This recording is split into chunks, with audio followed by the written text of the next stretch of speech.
Hello everyone, मैं हूं doctor Surabhi Solanki और आप देख रहे हैं मेरा चैनल डॉक्टर सुरभि की प्रेगनेंसी टिप्स। अगर आप प्रेगनेंसी प्लान कर रही हैं, आपको बेबी चाहिए और आप ट्राई कर रही हैं कंसीव करने के लिए, तो आज से ही जो चीज़ें 5 पर्टिकुलर चीज़ें मैं आपको इस वीडियो में बताने जा रही हूँ, उनको अपनी डाइट में इंक्लूड कर लीजिए। अब आप सोचेंगे कि ज़्यादातर लोग तो ये कहते हैं कि जब प्रेग्नेंट हो जाते हैं उसके बाद स्पेशल रिक्वायरमेंट्स होती हैं अपनी डाइट के लिए, बेबी के लिए एक्स्ट्रा न्यूट्रिएंट्स की आपको ज़रूरत होती है।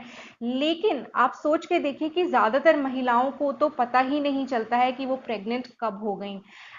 जनरली जब आपका इम्प्लांटेशन होता है, यानी आपका जो एम्ब्रियो है वो आपकी यूट्राइन लाइनिंग से चिपक जाता है, उसके करीब 3 हफ्ते के बाद प्रेगनेंसी कंफर्म होती है प्रेगनेंसी टेस्ट से। तो ये जो 3 हफ्ते होते हैं, इसमें भी आपके जो बेबी का ज़रूरी विकास हो रहा होता है, उसके इंपॉर्टेंट ऑर्गन्स डेवलप हो रहे होते हैं, इंक्लूडिंग उसका ब्रेन, उसकी स्पाइनल कॉर्ड। तो ये सब डेवलपमेंट्स जो होते हैं वो पहले ही स्टार्ट हो जाते हैं, इवन आपकी प्रेगनेंसी कंफर्म होने से पहले। तो ज्यादातर महिलाओं को पता नहीं चलता है कि वो प्रेग्नेंट हो गई। करीब 3 हफ्ते के बाद, एक्चुअल प्रेगनेंसी होने के बाद जनरली पता चलता है कि प्रेगनेंसी हो गई है। लेकिन ये जो 3 हफ्ते होते हैं, बहुत ही क्रूशियल होते हैं बच्चे के डेवलपमेंट के लिए, और इस टाइम पे आपकी बॉडी में कुछ पर्टिकुलर न्यूट्रिएंट्स की कमी बिल्कुल भी नहीं होनी चाहिए, क्योंकि कुछ न्यूट्रिएंट्स ऐसे होते हैं जो बहुत ही वाइटल होते हैं, बहुत ही इंपॉर्टेंट होते हैं बच्चे के ब्रेन के विकास के लिए और उसके अदर जो इंपॉर्टेंट ऑर्गन्स हैं उनके विकास के लिए।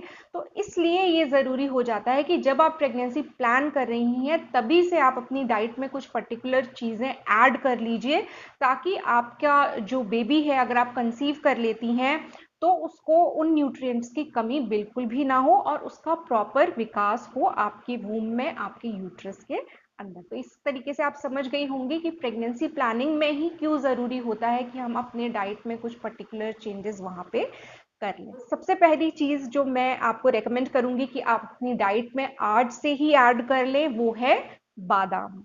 बादाम बहुत छोटे से होते हैं साइज में, लेकिन इनके अंदर बहुत सारे न्यूट्रिएंट्स होते हैं और वो बहुत ज़रूरी होते हैं आपके बच्चे के विकास के लिए। स्पेशली बादाम में जो ओमेगा 3 फैटी एसिड्स होते हैं, वो बहुत ज़रूरी होते हैं बच्चे के ब्रेन के विकास के लिए। ये बिल्डिंग ब्लॉक्स होते हैं और बहुत ही क्रिटिकल होते हैं बच्चे के ब्रेन के डेवलपमेंट के लिए। तो इसके अलावा ओमेगा 3 फैटी एसिड्स बच्चे की जो आईज में रेटिना का डेवलपमेंट होता है उसके लिए भी बहुत इंपॉर्टेंट होते हैं। तो बादाम से आपको ओमेगा 3 फैटी एसिड्स तो मिलते ही हैं, इसके अलावा भी बादाम की बहुत खूबियां हैं। इससे आपको प्रोटीन मिलता है, कैल्शियम मिलता है, मैग्नीशियम मिलता है, विटामिन ई मिलता है और डाइटरी फाइबर भी इसमें होता है। तो इस तरीके से बादाम की बहुत खूबियां हैं और इसको अगर आप अपनी डेली डाइट में इंक्लूड कर लें तो बहुत अच्छा रहेगा। कुछ लोग कहते हैं कि ड्राई फ्रूट्स थोड़े गर्म तासीर के होते हैं, तो उससे कोई दिक्कत तो नहीं होगी, प्रेगनेंसी को कोई हार्म तो नहीं होगा। तो ऐसा कुछ भी नहीं है। आप बादाम को रात से भिगो के रख दें। कितने बादाम आपको खाने चाहिए वो भी मैं आपको बता देती हूँ। कम से कम 10 बादाम आपको खाने हैं। 10 बादाम भिगो के रख दीजिए रात से, और नेक्स्ट डे वो भीगे हुए बादाम आप एक साथ खाना चाहें तो एक साथ खाएं, या फिर थोड़े थोड़े करके खाना चाहें, या सुबह शाम 5-5 बादाम खाना चाहें तो वैसे भी आप खा सकते हैं। लेकिन कोशिश करिए कि अपनी डाइट में 10 बादाम जरूर इंक्लूड करें जिनको कि आपको भिगो के खाना है। अब नेक्स्ट चीज जो आपको अपनी डाइट में आज ही से इंक्लूड करनी है वो है पालक। पालक बहुत ही यूजफुल होती है प्रेगनेंसी में। इसकी जो इंपॉर्टेंस है वो मैं पहले आपको क्लियर कर देती हूँ। पालक जो है, इसमें एक बी विटामिन होता है पर्टिकुलर, जिसकी फॉलेट कहते हैं। यही जो फॉलेट होता है, इसका जो आर्टिफिशियल फॉर्म होता है फॉलिक एसिड। आपने अगर प्रेगनेंसी के कई वीडियोस देखे हैं तो शायद आपको जानकारी होगी कि कहा जाता है, डॉक्टर्स आपसे बोलते हैं कि जब भी आप प्रेगनेंसी प्लान कर रहे हैं तो उसके 3 महीने या 6 महीने पहले से ही आप फॉलिक एसिड की गोलियां लेना स्टार्ट कर दीजिए। तो इसकी जो इंपॉर्टेंस होती है, ये बच्चे के ब्रेन और स्पाइनल कॉर्ड के डेवलपमेंट के लिए बहुत ज़्यादा होती है। जिन महिलाओं के शरीर में फॉलिक एसिड या फॉलेट की डेफिशिएंसी होती है प्रेगनेंसी के दौरान, उनमें बच्चे में ब्रेन और स्पाइनल कॉर्ड के कुछ बर्थ डिफेक्ट्स होने के चांसेस बहुत ज़्यादा बढ़ जाते हैं। दो बीमारियां जो इसकी कमी की वजह से होती हैं वो होती हैं एनेन्केफेली और स्पाइना बाइफिडा। एनेन्केफेली तो ऐसी कंडीशन होती है कि ये अगर बच्चे में होती है जन्म से, तो ऐसे बच्चे ज़्यादा दिन सर्वाइव नहीं कर पाते हैं। स्पाइना बाइफिडा की कंडीशन अगर होती है तो बच्चे जो हैं एक तरीके से अपाहिज ही होता है ऐसा बच्चा।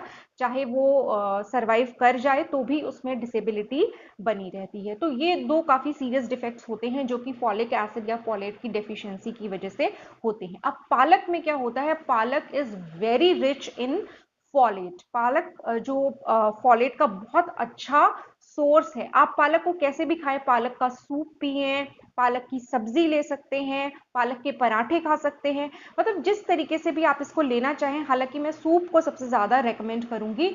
आज ही से अपनी डाइट में पालक का सूप या डेली पालक की सब्जी खाना जरूर आप स्टार्ट कर दीजिए। इसमें फॉलिक एसिड के अलावा आयरन भी भरपूर मात्रा में होता है, जो कि बहुत ज़रूरी होता है कि मदर में प्रेगनेंसी के दौरान खून की कमी ना हो, इसके लिए ये भी बहुत ज़रूरी होता है। तो पालक आपको ज़रूर अपनी डाइट में इंक्लूड करनी है आज से ही, अगर आप प्रेगनेंसी प्लान कर रही हैं तो।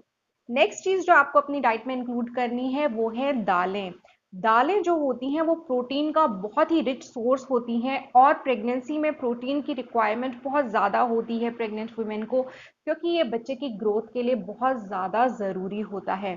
तो दाल, वैसे तो आपको जो भी दाल पसंद हो आप खा सकते हैं, लेकिन अरहर की दाल जो है वो बहुत न्यूट्रिशियस होती है और प्रोटीन में बहुत रिच होती है। इसके अलावा इसमें calcium, magnesium, potassium, vitamin B और मिनरल्स भी अच्छी मात्रा में मौजूद होते हैं। तो ये भी आपके बच्चे के ग्रोथ के लिए बहुत ही इंपॉर्टेंट होता है। तो दालें ज़रूर अपनी डाइट में इंक्लूड करिए, इससे आपको बहुत बेनिफिट होगा। आपके बेबी की ग्रोथ के लिए भी ये बहुत अच्छा होता है। इसके अलावा प्रोटीन का एक रिच सोर्स मीट भी होता है। लीन मीट भी अच्छा होता है लेने के लिए। अगर आप नॉन वेजिटेरियन लेते हैं तो अच्छी बात है, मीट भी एक अच्छा सोर्स बनेगा आपके प्रोटीन की रिक्वायरमेंट को पूरा करने के लिए। जो लोग वेजिटेरियन हैं वो दालों पे डिपेंड कर सकते हैं। अब हम नेक्स्ट चीज पे आ जाते हैं जो आपको अपनी डाइट में आज ही से इंक्लूड करना है, लेना शुरू कर देना है अगर आप अभी तक नहीं लेते हैं तो, और वो है दूध। दूध बहुत ही ज़रूरी होता है। आपके बच्चे को प्रोटीन और कैल्शियम दूध से मिलता है, आपके बच्चे की ग्रोथ के लिए बहुत इंपॉर्टेंट होता है। कई महिलाएं प्रेगनेंसी के शुरुआती महीने में दूध नहीं ले पाती हैं, क्योंकि उस वक्त उनको मॉर्निंग सिकनेस होती है, वैसे ही जी मिचलारा होता है, कुछ महिलाओं को उल्टी होती है। तो ऐसे में अगर आप दूध नहीं पी पा रही हैं तो आप दूध से बने हुए जो अन्य उत्पाद हैं उनको लेना ज़रूर शुरू कर दीजिए अपनी डाइट में। जैसे कि अगर आपको पनीर पसंद है तो आप पनीर रोज खाना शुरू कर दीजिए आज से ही।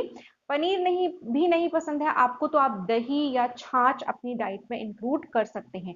यानी कि कुछ ना कुछ दूध से बना हुआ उत्पाद आपको अपनी डाइट में आज से ही ऐड करना बहुत जरूरी है अगर आप प्रेगनेंसी प्लान कर रही हैं तो दूध से आपको कैल्शियम भी मिलता है और प्रोटीन का भी ये बहुत अच्छा सोर्स होता है। नेक्स्ट चीज जो बहुत इंपॉर्टेंट है और आपको ऐड करनी चाहिए अपनी डाइट में वो है फ्रूट्स। अगर आप फ्रूट्स रोज नहीं ले रहे हैं तो आज से ही लेना स्टार्ट कर दीजिए। फ्रूट्स तो लेना प्रेगनेंसी में मस्ट है, बहुत जरूरी है। तो इसको आप प्रेगनेंसी जब प्लान कर रही हैं तभी से लेना स्टार्ट कर दीजिए। और देखिए कई तरीके की बातें होती हैं। कई लोग कहते हैं कि कुछ पर्टिकुलर फ्रूट्स जो हैं वो आपको प्रेगनेंसी में या आप प्रेगनेंसी प्लान कर रही हैं तो नहीं खाने चाहिए। तो ऐसे में मैं आपको बता दूं कि कुछ लोग पपीते और अनानास के बारे में बोलते हैं कि इसको नहीं खाना चाहिए।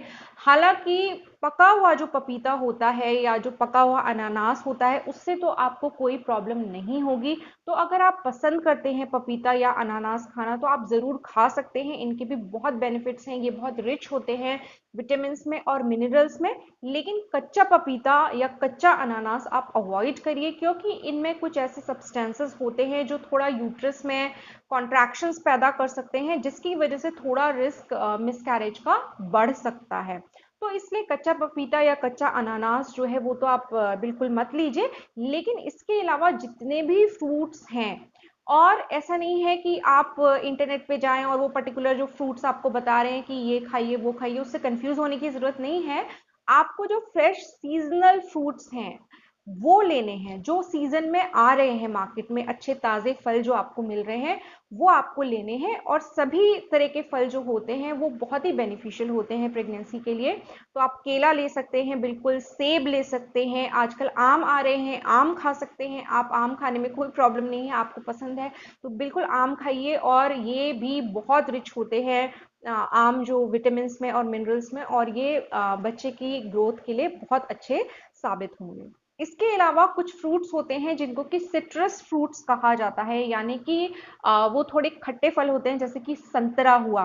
तो संतरा जो होता है ये विटामिन सी में बहुत रिच होता है। विटामिन सी जो होता है वो आपके बच्चे की बोन्स के प्रॉपर डेवलपमेंट के लिए बहुत ज़रूरी होता है। तो इसलिए अपनी डाइट में सिट्रस फ्रूट्स भी ज़रूर इंक्लूड करें, जैसे कि ऑरेंजेस या लेमन, यानी कि नींबू। आप नींबू पानी पी सकते हैं, ये भी बहुत बेनिफिशियल रहेगा आपके लिए। और नींबू पानी पीने से एक और बेनिफिट होगा, बहुत लोग पानी की इंपॉर्टेंस को नहीं समझते हैं, तो या तो आप नींबू पानी के फॉर्म में ले सकते हैं, थोड़ा आपका वाटर का इंटेक बढ़ेगा। इसके अलावा भी आप ये ख्याल रखिए कि आपको अपना पानी का इंटेक भी अच्छा रखना है, आपकी बॉडी डिहाइड्रेटेड नहीं होनी चाहिए। और प्रेगनेंसी के दौरान भी आपको अच्छी अमाउंट में पानी पीना बहुत ज़रूरी होता है, क्योंकि बच्चा जो होता है आपके वूम्ब में, उसके चारों तरफ एक एमनियोटिक फ्लूइड होता है, यानी कि वो एक एमनियोटिक सैक में होता है, जो कि एक बैग जैसा होता है, उसके अंदर पानी भरा होता है, जिसको कि एमनियोटिक फ्लूइड कहते हैं।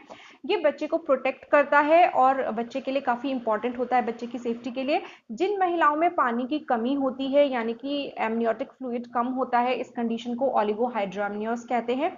ये कोई अच्छी कंडीशन नहीं होती है, इससे प्रीमेच्योर डिलीवरी के चांसेस भी बढ़ जाते हैं। तो अगर आप पानी खूब मात्रा में पिएंगी तो आप इस कंडीशन से बच सकती है। हालांकि मैं आपको बता दूं कि ओलिगोहाइड्रामनियोस के और भी कॉजेज होते हैं, और भी कारण होते हैं, तो अगर वो अन्य कारणों की वजह से है अलग बात है। लेकिन कई बार इसका एक कारण जो हो सकता है वो ये है कि जो प्रेग्नेंट लेडी है वो सफिशिएंट अमाउंट में पानी नहीं पी रही हैं। तो अगर आप सफिशिएंट अमाउंट में पानी पिए, अगर उस कारण की वजह से ये कंडीशन है, तो उसमें ज़रूर आपको इम्प्रूवमेंट मिलेगा। तो इस तरीके से पानी भी अच्छे से आपको पीना स्टार्ट करना है, कम से कम 8 से 10 ग्लास पानी आपको रोज पीना है। तो आज से ही आपको अपनी डाइट में 10 बादाम इंक्लूड करने हैं। इसके अलावा आपको अपनी डाइट में पालक का सूप इंक्लूड करना है, और दालें लेनी है। अगर आप दाल कम ले रहे हैं तो दाल आपको सफिशिएंट अमाउंट पे लेनी चाहिए। इसके अलावा अगर आप दालें नहीं लेते हैं या आप नॉन वेजिटेरियन हैं तो आप लीन मीट भी ले सकते हैं, उससे भी आपको प्रोटीन की रिक्वायरमेंट पूरी होगी। मीट नहीं लेते हैं, एग लेते हैं, तो 2 अंडे रोज के अगर आप ले लें तो बहुत अच्छा होगा। 2 अंडे रोज के बिल्कुल सफिशिएंट हैं आपकी न्यूट्रिशनल रिक्वायरमेंट के लिए। इसके अलावा आपको दूध या दूध से बने उत्पाद आज से ही अपनी डाइट में इंक्लूड करने हैं। अगर आपको दूध अच्छा नहीं लगता है तो आप पनीर रोज खाइए। पनीर भी आपको पसंद नहीं है तो दही या छाछ जरूर अपनी डाइट में इंक्लूड करिए। इसके अलावा आपको फल खाने हैं, जो भी सीजनल फ्रूट्स अभी आपके मार्केट में अवेलेबल हैं, फ्रेश मिल रहे हैं, वो आपको खाने हैं। बस कच्चा पपीता और कच्चा अनानास छोड़ के आप कोई भी फ्रूट, कोई भी जो फ्रेश सीजनल फ्रूट है वो खा सकते हैं। खासतौर पे अगर सिट्रस फ्रूट्स भी आप अपनी डाइट में इंक्लूड कर लें, थोड़े खट्टे फल जैसे कि संतरा, तो बहुत अच्छा रहेगा। संतरा, मौसम्मी, कीनू, बिल्कुल सीजन में आप इनको खा सकते हैं। और नींबू पानी भी बहुत अच्छा रहेगा, अगर आप नींबू पानी पी सके तो बहुत अच्छा रहेगा। पानी की इंटेक पे भी स्पेशल ध्यान दें और पानी की कमी बॉडी में ना होने दे। तो होपफुली आज का ये वीडियो आपको कुछ अच्छा लगा होगा, यूजफुल लगा होगा। अगर अच्छा लगा है तो वीडियो को लाइक कीजिए और मेरे चैनल को सब्सक्राइब कीजिए। मेरे चैनल को सपोर्ट करने का एक और तरीका है, आप वो ब्लू ज्वाइन बटन प्रेस करके चैनल के मेंबर बन सकते हैं। गोल्ड मेंबरशिप ज़्यादा एक्सपेंसिव नहीं है, खाली 59 रुपीज़ पर मंथ उसका चार्ज होता है, तो आप इस तरीके से भी चैनल को सपोर्ट कर सकते हैं। मैं आपसे मिलूंगी अपने अगले वीडियो में, तब तक के लिए अपना ख्याल रखें।